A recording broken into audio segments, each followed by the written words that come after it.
For more on this story and the heinous attack that left those 3 students injured, we are joined by Elizabeth Price, the mother of Hisham Awartani. Mrs. Price, thank you so much for joining us.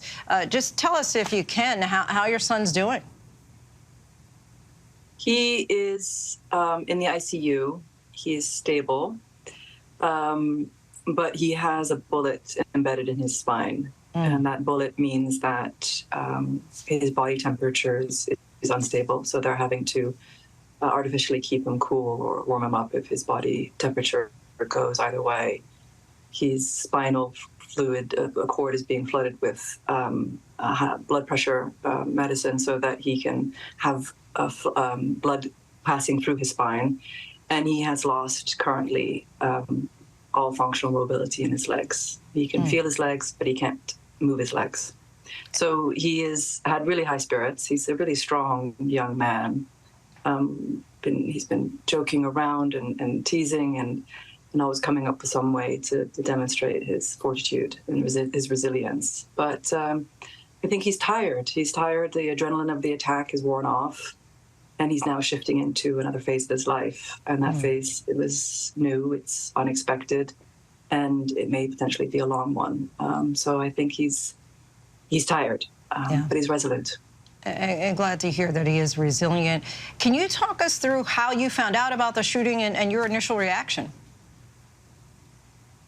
My brother called me in the middle of the night, and I first hung up on the phone call because I thought it had been an accident. And when he called me back again, he told me that he was in the hospital and that Hisham had been shot. And I was stunned, shocked. And I found out that his friends had been shot. And of course, I thought about their parents. And they had been visiting my mother at her invitation for Thanksgiving. She was hosting them. And to think that these 2 boys, the children of my friends, had been hurt while with my family, it was just it was terrible. I then called another mother and told the parents, and then I tried to call the other parents, and I told them. So it was a lot. It was a hectic night. We were stunned. We had no idea what was going on.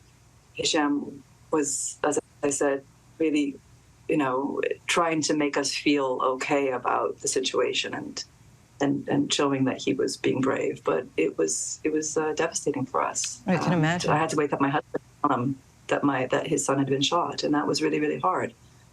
So middle of the night news about a son being shot it changes your life. I can imagine. How are the other 2 boys? One of them, who had a more superficial wound, has been released from the hospital. And another one has a chest wound, which I think is quite painful, and he's remaining in the ICU for the time being.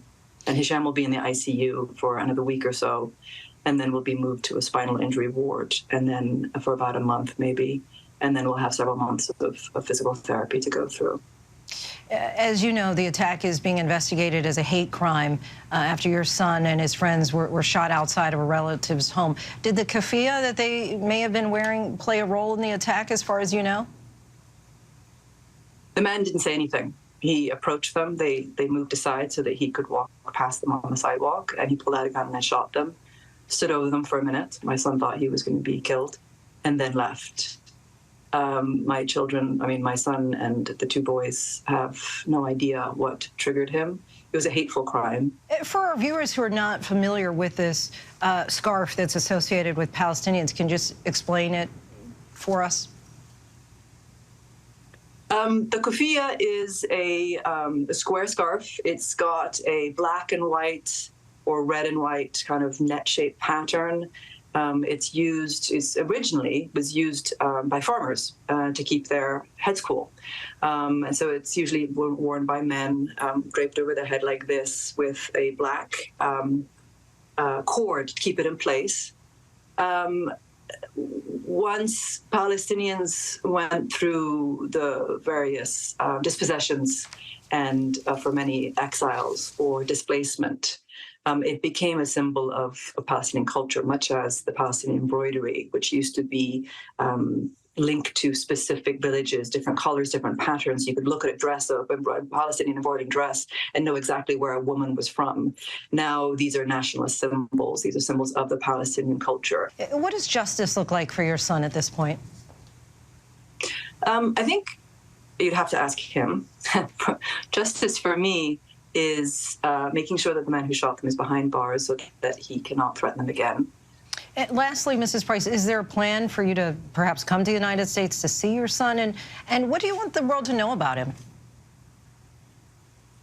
Yes, we're leaving tomorrow morning. We should be in the U.S. by Wednesday afternoon. So we're looking forward to seeing him going straight from the airport to the hospital. Hisham is a delightful boy.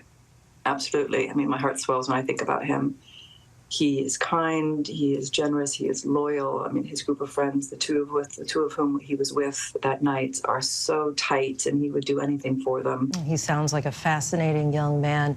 Mrs. Price, we cannot thank you enough for talking to us at what we know is a really difficult time. Glad you're going to be able to be reunited with your son tomorrow. Really appreciate you joining us. Thank you very much. Hi, everyone. George Stephanopoulos here. Thanks for checking out the ABC News YouTube channel. If you'd like to get more videos, show highlights, and watch live event coverage, click on the right over here to subscribe to our channel. And don't forget to download the ABC News app for breaking news alerts. Thanks for watching.